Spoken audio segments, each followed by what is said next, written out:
everybody, Young Grasshopper here. Welcome to the Cliffside Bunker in Toronto, Ontario, Canada. This is a strategy video for Axonali's 1940 Global 2nd Edition. So, yeah, strategy. I don't have my table at my disposal.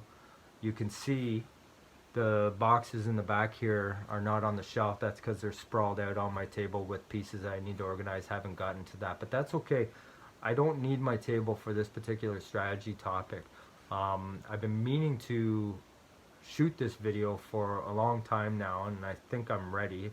But this is in the same vein as, say, Dunkunstler's video series he shot maybe a couple years ago. He called that Why You Lose. And this is in the same line, but this is more like Why You Win. Now, first and foremost, I'm not a great player. I've never claimed to be a great player. A lot of people think that I make good strategy videos and tutorials and everything. I must be a great player. That's not the case. Now, I've played against some great players and some of the greatest in the world, in my opinion. And from my observations watching them, I was able to compose a list here of 5 points. And just to prove my point that I'm not great, all 5 of these I don't do well at all. So right away, but let's observe these and let's have a little self-reflection and ask yourself, is that me? Do I need improvement in that area? And have I seen that in other players that I've played against? And, you know, we can start to, I don't know, walk their walk a little bit, right? I mean, moving around pieces on the board and showing you how to do a J1 or showing you how to do a Spanish beachhead or all that stuff, I mean, that's all fine and great, right? But you'll see in these 5 points why this is the bigger picture. So let's get right into it. Point number 1, okay? What makes great players great? And this is just my opinions. I got 5 good points here. Obviously, there must be more underground knowledge there. Okay, but if we can just crack the surface here, we can begin to sort of just work our way towards these things and try our best to do them well. It's not easy, you'll see. So the first point here, what makes great players great, is that they know your options. Okay, now what this means is, you know, in that book, The Art of War, Know Your Enemy, right? They know your options because before they purchase their units, before they get into their turn sequence, they are looking at the whole board, especially surrounding the nation that they're dealing with, and that they are calculating what's possible for you to do. Alright, so if they're, say, playing Germany, it's round 3, it's round 4, they're looking at American units, they're looking at the UK units, they're looking at the Russian units. And not only are they looking at them to find out, you know, what they want to do, because that's what we all do. We want to take our units and we want to flex our muscle and we want to go out there and posture and position and, you know, take out units that we think are there to be had and things like that. But great players will just, they'll check out all your units to find out what you can do to them first before they move. So this is the chess paradox, right? If you're a great player at chess, you can understand this. So you're not going to move your queen somewhere where, unless you've looked at the entire board to understand that an enemy piece can't take your queen. But even furthermore, going that extra mile, what about them making a move to trap your queen now? So that's why when they make their purchases, they always know what they want. For example, they'll look at all your pieces and see that there are no destroyers on the board. So they'll buy a submarine. Or vice versa, they'll see that you have a few submarines, they'll buy another destroyer.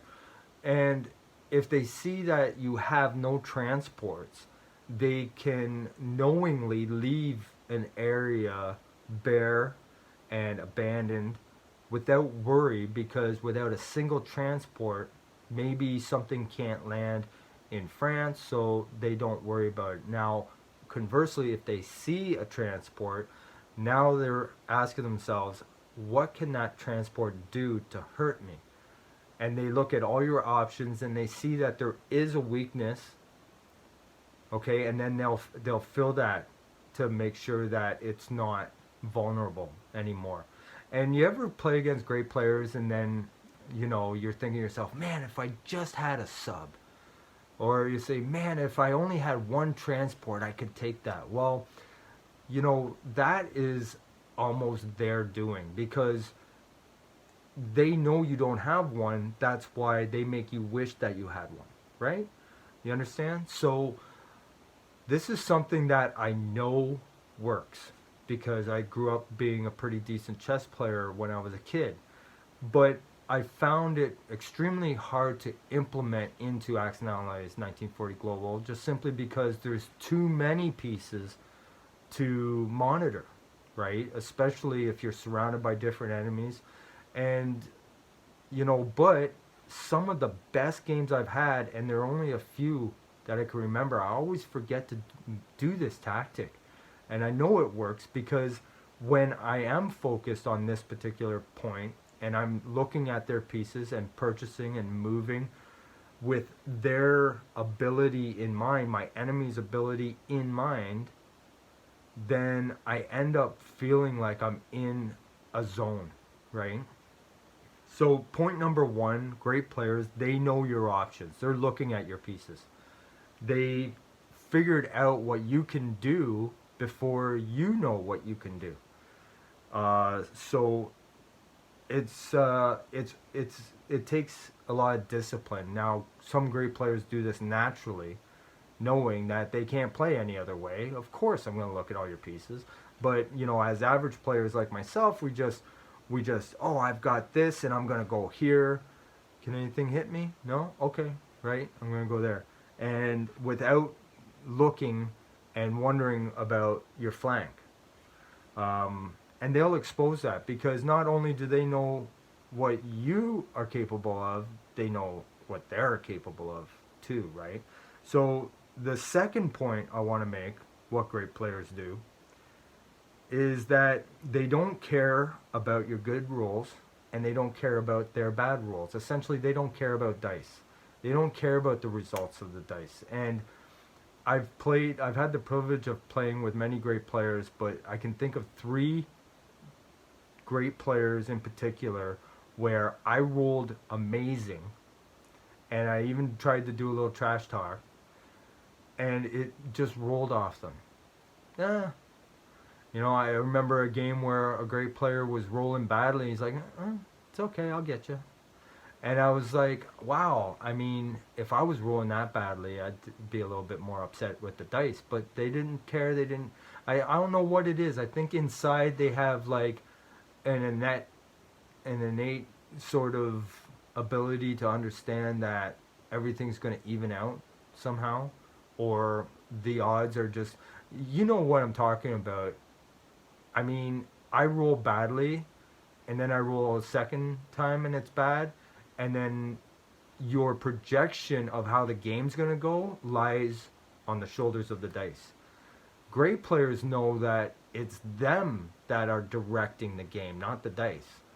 But we're like, wow, I don't see how I can win rolling this badly. I don't see how I can go on when my dice are just this bad. And great players will deal with it differently. They'll deal with it like, I'm going to continue making the right moves, and the dice are just going to come, right? It's like a poker player. I mean, if you make the right choices with the cards that you have and the bet that you're facing, and you go through all the odds, there's a good choice. There is the right choice. It's either fold, raise, call, see the flop, whatever. There's a good choice there. There's the right choice. It's called getting your money in good in poker, right? It means that this is the only decision, really, and I'm going to make the right one because it's the only one. That's why you see a lot of poker players get bounced and they say, oh, I'm okay with it. I mean, I made the right decision, right? Yeah, but you're out of the tournament. Well, I mean, what are you going to do? Fold three of a kind, right? So that's a bit of an analogy, but it can be applied to 1940 Global here because great players are going to know that they're doing the right thing, even if the dice aren't coming along for the journey, right?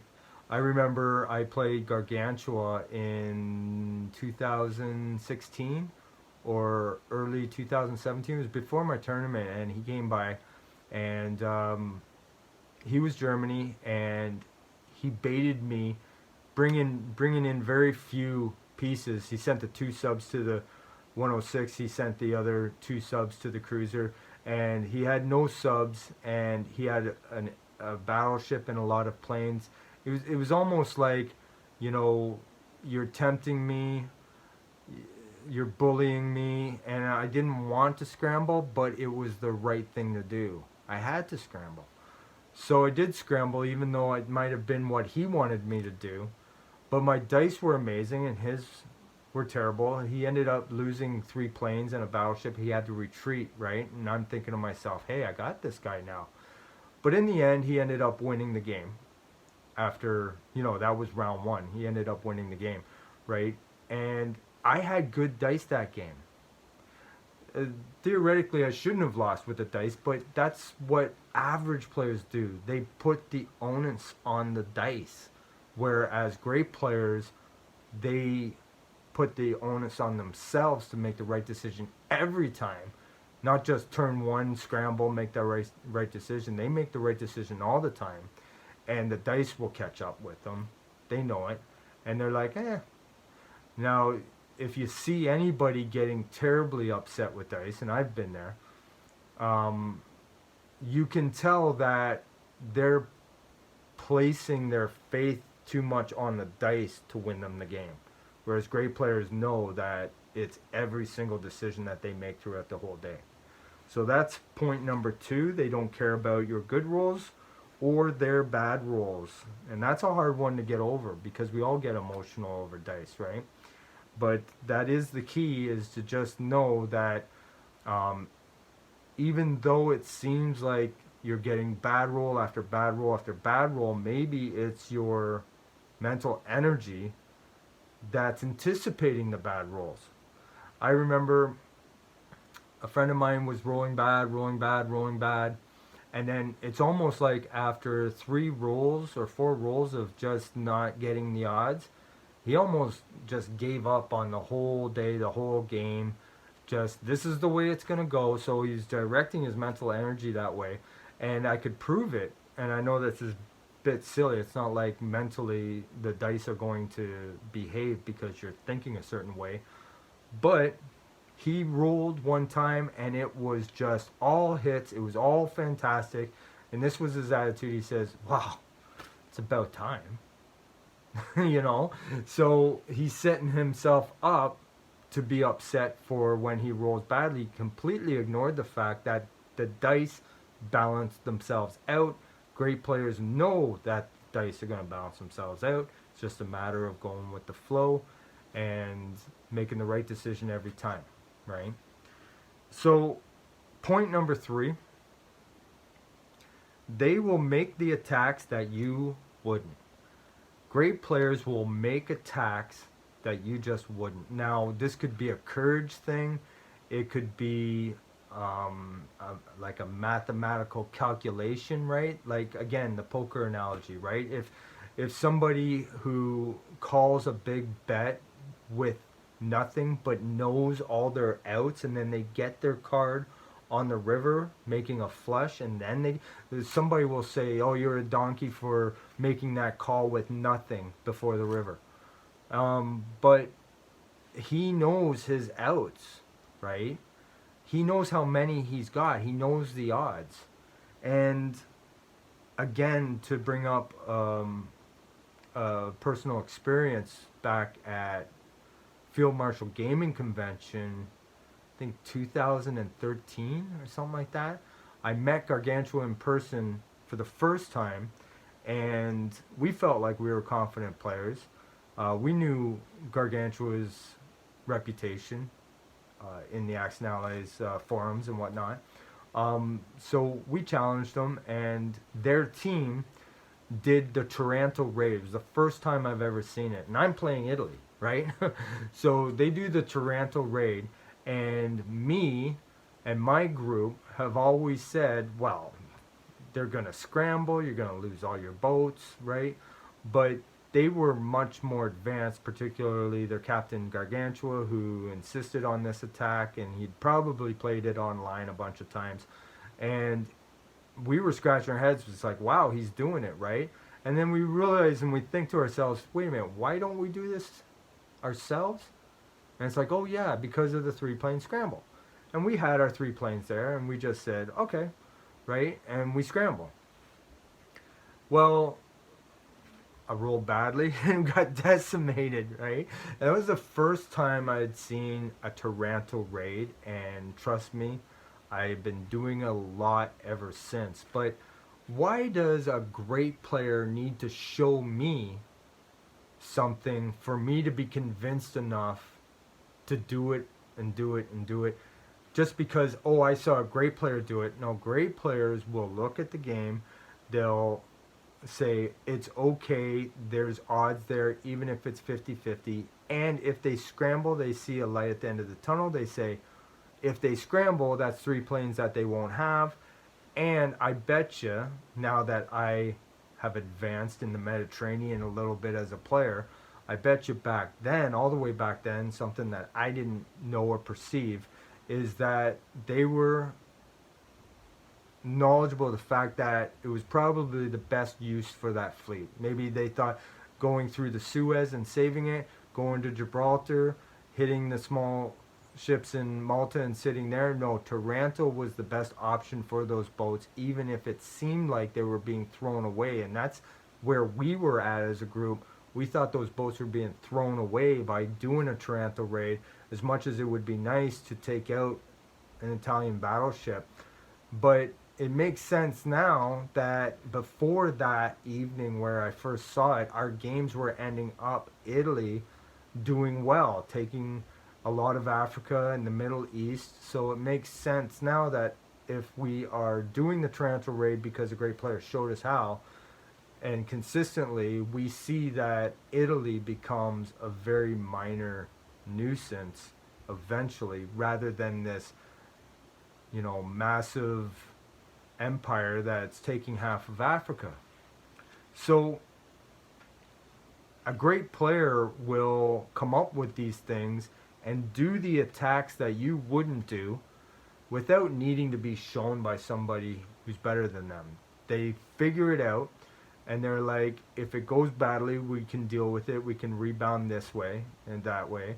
But if we take out the battleship, if we take out the fighters, then that will paralyze Italy. And I'll tell you, I was paralyzed as Italy the whole game. It wasn't a pretty sight. And for a long time there, many years, I was praising the Taranto raid. And there's been a few more options now, again, shown to me by great players, right? So that's the third point. They will make the attacks that you won't. Moving on, point number 4, they will prey on your emotions. And this is an interesting point. This is an interesting topic because different players will do it different ways.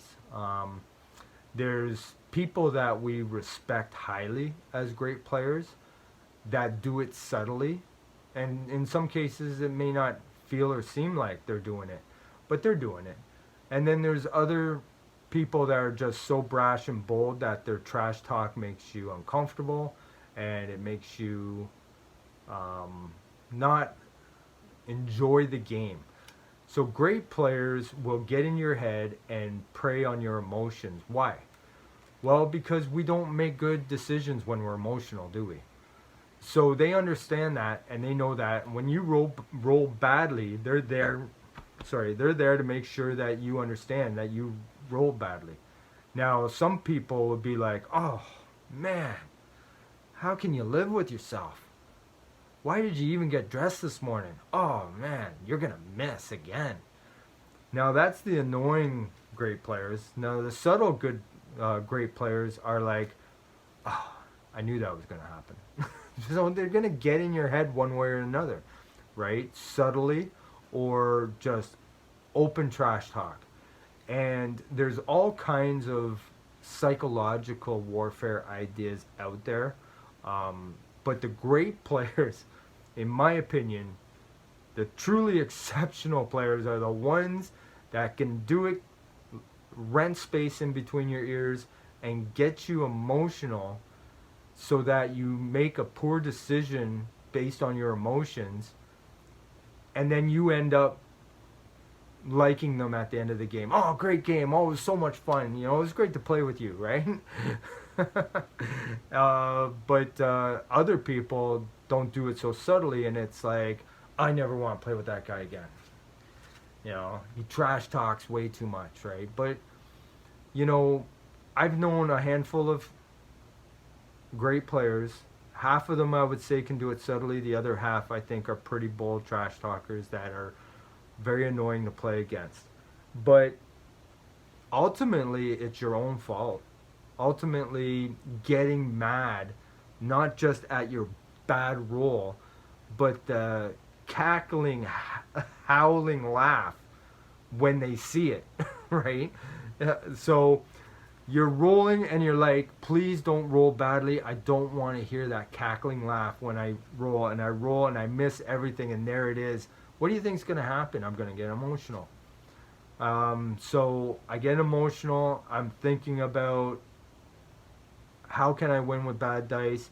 How can I shut this guy up? And then I make bad decision after bad decision. But they know it. They know it. It's part of their game plan. They want to win. I remember, I'll tell you another story in this case.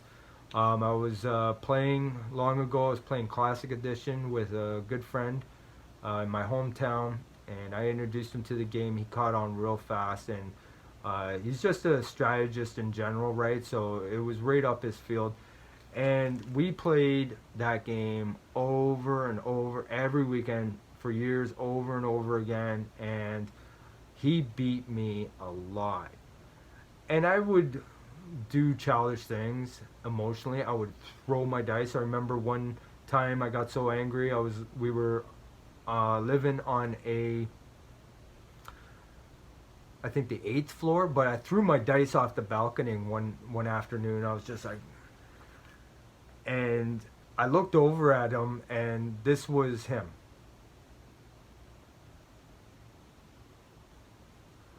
And when I saw that smirk, I was like, I realized I'm doing it to myself. It doesn't matter. Years later, different players, different table, different Axe and Allies game, different generation. I mean, they do it, and I get mad. I don't throw my dice anymore. Thank goodness. I'm not childish anymore like that.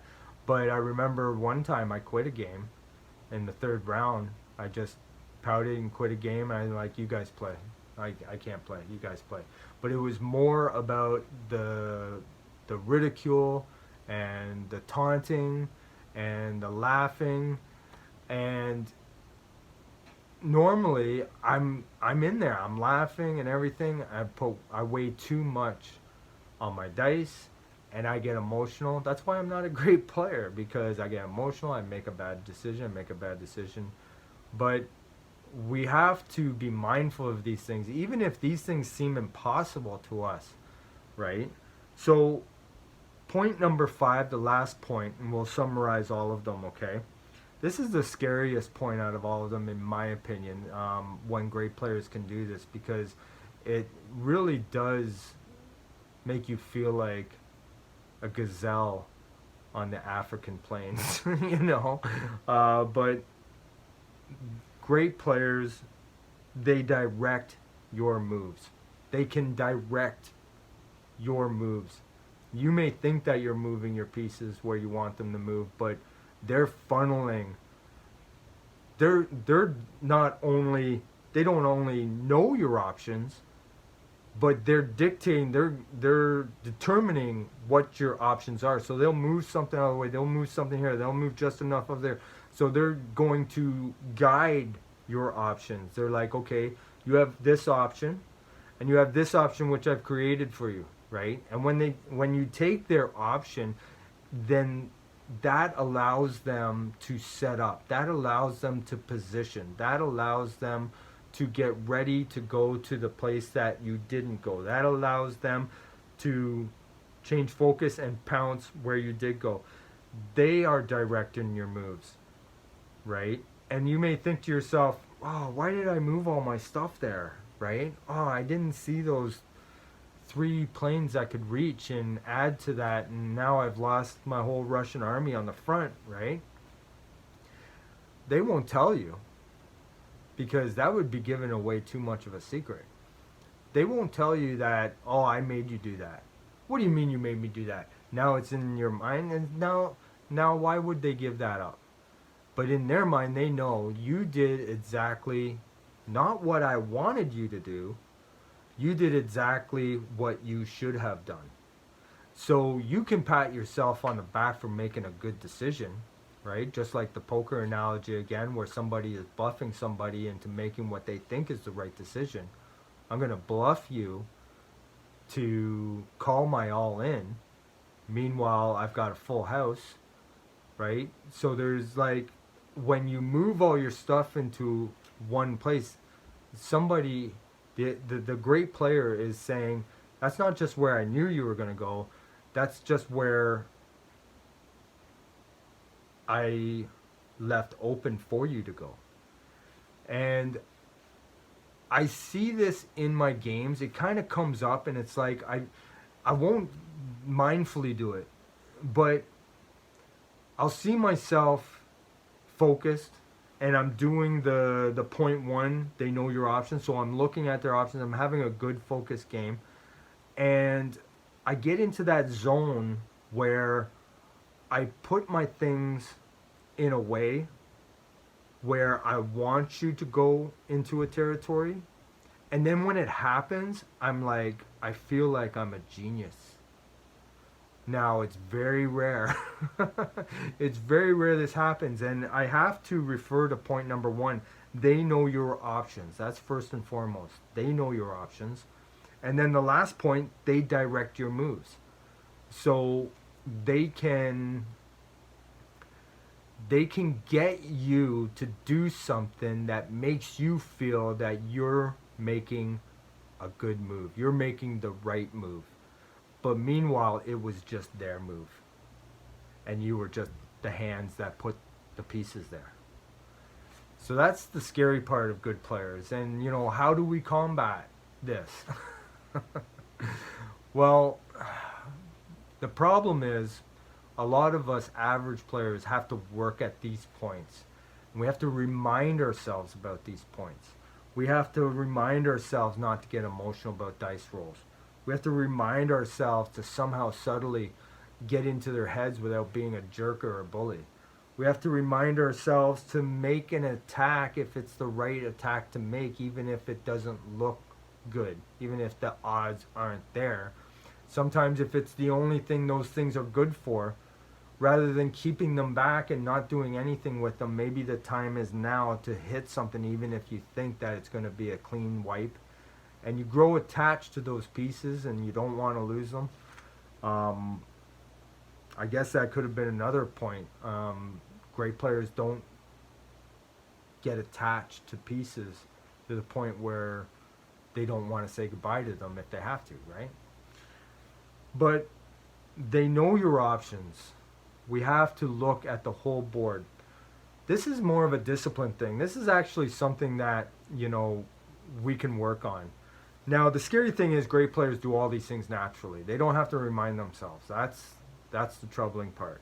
They don't have to remind themselves not to care about bad rolls, right?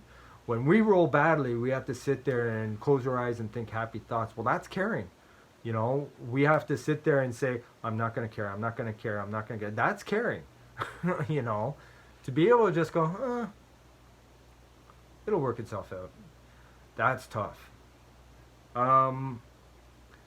But with knowing their options, this is something we can do. The problem is we're lazy. As average players, we're just lazy. We're focused on our own strategies. We're focused on our own pieces. We only want to build up and do and cause havoc and destruction with our own pieces so much. And that in itself, our own turn sequence, that in itself is a lot of thought power. You know, do we really want to be disciplined enough to first look at all of their pieces and think about their options? That takes brain power. So it's kind of like a mental laziness, right? So we have to be mentally fit enough to look at all their options before we make our purchase. But here's the thing about it. On the few games, and trust me, it's few. I remember so many games afterwards, I'm thinking to myself, man, I have to come up with a word for this or something, but I should have been more focused. And by what I mean by that is what we're talking about, knowing their options. And I always remember to do this after the game, but it's because of undisciplined laziness, right? So I have to go into the game saying, I'm not going to be lazy, right? I'm not going to be mentally lazy, unfocused. And unfocused just means you could be totally focused on your own pieces and do all the right things with your own pieces, but by not looking at their pieces and seeing their options, you know, you're going to do what's called a mistake. But here's the issue with mistakes when playing great players. Mistakes aren't mistakes when you're playing great players. Mistakes are the things that great players direct. They're sitting in the director's chair, and what you think is a mistake is not a mistake. They made you do it by whatever they do. And I'm not talking about like metaphysics and Jedi mind tricks. I'm not talking about any of that, right? I'm talking about movement of the pieces on the board, making you feel like you're doing the right thing when in fact you're just falling into their hands. So, you know, we can do something about this. It's harder to do something about the dice rolls. Trust me, I know. I get emotional. When I roll great, I'm like, yeah, and I'm clapping. Anybody at BBR has seen me, or anybody who's in my gaming group has seen me, you know, get real excited about good dice. Well, how about getting really down about bad dice? So that's a good way to think of it. Like a hockey player or a football player or any sports athlete will say on a team, you know, don't get too high, don't get too low, right? So that's a good mental note to take. About making the attacks that you wouldn't, let's first just make sure that we're making the attacks that we should. Okay, now some attacks that great players do, they have an entire agenda wrapped around. Like, for example, that story I told you about Gargantua coming into season 110. That was all calculated. Every aspect of that was calculated. The 2 subs going there, the 2 subs going down there. He wanted me to scramble. He wanted me to lose 3 fighters. The things that he was bringing, he was willing to lose. And it just so happened that I rolled great and he lost more than he wanted to. But it didn't affect him, right? He's like, it's okay. That's right. Me, I'm dancing, right? I'm like, oh, I got Joel on the ropes, boy. It's like turn 1. You know, I even did a little trash talking, right? No, so if we get emotional about dice, if we know how much it hurts knowing that we get bad dice or we've made a mistake or something, are we really going to be the people to turn around and subtly trash talk somebody when they do the same thing? So, like, the fact that they're cold as ice when they roll bad, the fact that they're cold as ice when they make a mistake, if that's what they do, is the exact way that we have to be when they are subtly talking us, right? When they are getting into our head, when they're trying to get us emotional, right? And you feel that adrenaline, right, coming up, right? That anger coming up, right? They prey on that, they sense it, they feel it, and they know that by that juice going up there in the brain, you're going to do something stupid and you're going to throw your dice off the balcony. And of course, directing their moves is much more advanced strategy than I can think of. But here's the scary part. It comes naturally to some of these guys. when you are playing somebody and you can't understand why you keep losing to them, or you see a player out there that seems to win tournament after tournament after tournament, yeah, practice helps. Practice helps. Playing online helps. Playing online over and over and over again, multiple times. It's especially going to help you enhance that aggression that you need, that great players have, that type of, you know, attack, the attacks that you wouldn't. I mean, they learn that aggression by button pushing because there's really no consequences. They don't have to set up the board. They can play a new game right away and things like that. Now, all that helps, but I've been playing for a long, long time in a gaming group, multiple sessions, and I can tell you that even my experience playing Classic Edition for a decade religiously, I mean, honestly, it hasn't helped me become a great player, right?